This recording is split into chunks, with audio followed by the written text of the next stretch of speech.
సుమన్ టీవీలో మీ personal and business promotions కోసం కింది నెంబర్కి కాంటాక్ట్ చేయండి.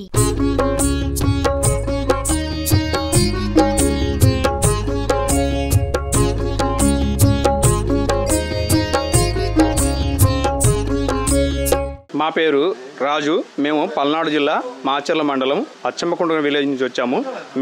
మా ఊరి విలేజ్ నుంచి మేము ఒక 15 మంది నుంచి వచ్చాము. మేము మల్లికార్జున స్వామి వారి దర్శనానికి వచ్చాము. శ్రీశైలము పక్కన లోహలో గుహలో ఉన్నటువంటి సిద్ధ మల్లికార్జున స్వామి వారు ఇక్కడ ప్రత్యక్షంగా పాము సర్ప అలంకరణ ఉందని చెప్పేసి తెలియగా వచ్చి చూసాము.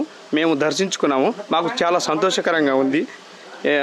ఇక్కడికి భక్తులందరికీ కూడా దేవాదాయ కమిటీ ఇచ్చి దర్శనానికి ఆమోదించవలసిందిగా కోరుచున్నాం. మేము ఇక్కడ మల్లికార్జున స్వామి దర్శనానికి వచ్చాము.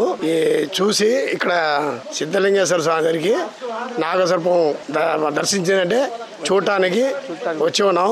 కొన్ని వేల సంవత్సరాల నుంచి ఈ గృహాలు ఈ శిల్పాలు చాలా ఆనందంగా ఉన్నాయి. చాలా చూడముచ్చడుగా ఉన్నాయి. చూడటానికి ఆనందంగా ఉన్నాయని దేవస్థానం వాళ్ళు ఇంకొంచెం అభివృద్ధి చేస్తే బాగుంటుందని మా తరపున కోరుచున్నాం. సిద్ధరామేశ్వరం అనేది చంద్రగుండము, దానికి కింది పక్క ఉండేది చక్రగుండము. సిద్ధ మహాముని తపస్సు చేసిన స్థానము. దానికి మరుగు మల్లికార్జున స్వామి అనే పేరు కూడా ఉంది. ఇక తర్వాత ఇక్కడ వచ్చేసి వారాహిదేవి, సరస్వతి గుండం అంటారు.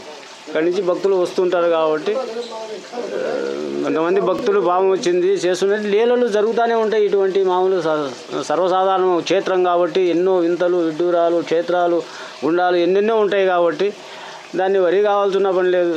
సహజంగా జరిగేటి లోకంలో కాబట్టి భక్తులెల్లరూ ఎంకరేజ్ చేయాల్సిందిగా కోరుతున్నాము. నా పేరు ఓంకార్. ఇది వచ్చేసి శ్రీశైలంలో సిద్ధరప్ప కొలను కుడివైపున బండల చర్యల్లో కొన్ని వందల కాలము నాటి శిల్పకళ కూడా ఇక్కడ చూడవచ్చు.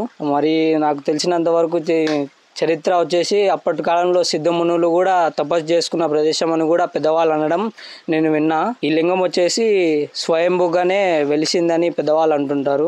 ఈ మధ్యకాలంలో చూసుకుంటే స్వయంభుగా నాగపామే స్వామివారి కంఠంలో నాగభరణంగా చూడడం మనం ఎంతో ఆనందకరంగా ఉంది.